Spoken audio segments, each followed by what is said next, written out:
Well, it turns out that while humanity might be surprisingly fragile, it's not easy to sterilize an entire planet. Nonetheless, there are just a few possible doomsday events that could permanently extinguish all life on Earth, and the last one is likely unavoidable. Number one reason could be asteroid impact apocalypse. When a city-sized asteroid struck the Gulf of Mexico 66 million years ago, it was game over for the dinosaurs, as well as most other species on Earth at the time.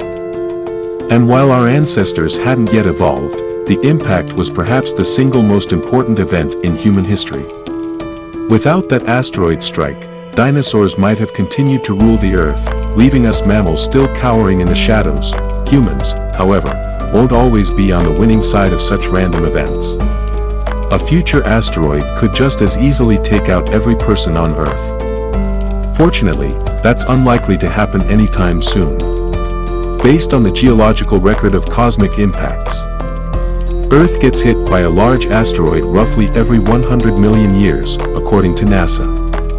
However, smaller asteroid impacts do happen all the time.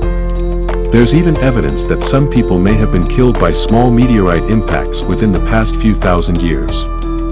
But what are the chances that our planet will ever be struck by an asteroid massive enough to wipe out all life on Earth? Simulations published in Nature back in 2017 suggest it would take a truly gigantic space rock to accomplish such a feat. Killing all life on Earth would require an impact that literally boils away the oceans. And only asteroids like Pallas and Vesta, the solar system's largest, are big enough to do that. There is evidence that infant Earth was struck by a large planetoid called Theia. But these days, collisions of such large objects are extremely unlikely.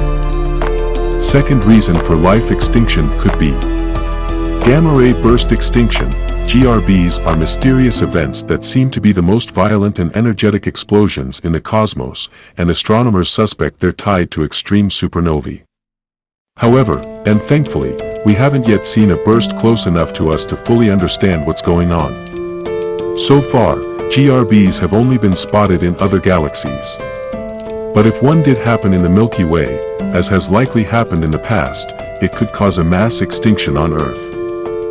A GRB pointed in our direction might last just 10 seconds or so, but it could still destroy at least half Earth's ozone in that short period of time. As humans have learned in recent decades, even a relatively small amount of ozone depletion is enough to chip away at our planet's natural sunscreen, causing serious problems. Wiping out the ozone on a large enough scale could wreak havoc on food chains, killing off huge numbers of species. A GRB would wipe out the life forms that live in the upper levels of the ocean, which currently contribute significant amounts of oxygen to our atmosphere. And, it turns out, gamma rays also break apart atmospheric oxygen and nitrogen. These gases get converted into nitrogen dioxide, which is more commonly known as the smog that blocks out the sun above heavily polluted cities. Having this smog blanketing the entire Earth would block out sunshine and kickstart a global ice age. Third reason could be death by deoxygenation. Nearly 2.5 billion years ago, a period called the Great Oxidation Event gave us the breathable atmosphere we all now depend on. An eruption of cyanobacteria, sometimes called blue-green algae, filled our atmosphere with oxygen, creating a world where multicellular life forms could take hold, and where creatures like humans could ultimately breathe. However, one of Earth's great die-offs, an event 450 million years ago called the Late Ordovician Mass Extinction, likely happened because the inverse took place. The planet saw a sudden drop in oxygen levels that lasted for several million years. What could have caused such an extreme event? During the Ordovician period, the continents were one jumbled mass called Gondwana. Most life on Earth still lived in the oceans, but plants were beginning to emerge on land. Then, near the end of the Ordovician, a sweeping climate shift left the supercontinent covered with glaciers. That global cooling alone was enough to start killing off species. But then a second pulse of the extinction ramped up as oxygen levels plummeted. Scientists see evidence of this shift in seafloor samples collected from around the world. Some researchers think that the glaciers were responsible for fundamentally changing the layers of the oceans, which have unique temperatures and specific concentrations of elements like oxygen. Yet, the exact cause of the oxygen drop is still up for debate. Whatever the cause, the end result is that more than 80% of life on Earth died during the late Ordovician mass extinction, according to some estimates. So, it may have happened before, but could a deoxygenation event happen again?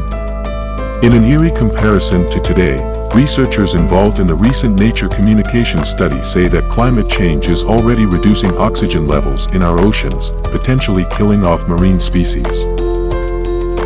Fourth, and the most potential reason could be the end of Sunday.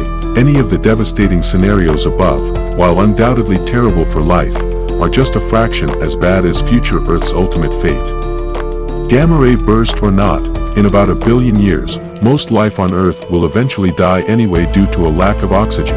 The researchers suggest that our oxygen-rich atmosphere is not a permanent feature of the planet.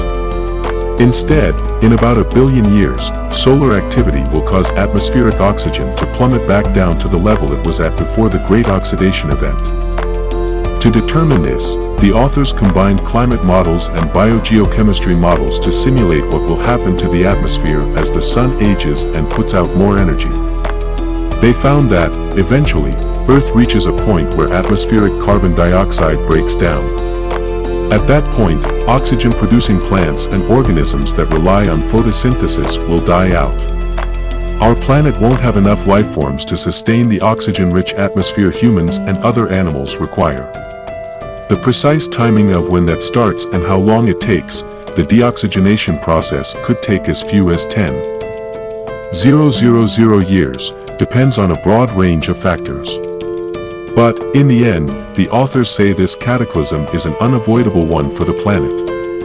Luckily, humanity still has another 1 billion years to figure out other plans. If you like the content, do like, share and subscribe to my YouTube channel.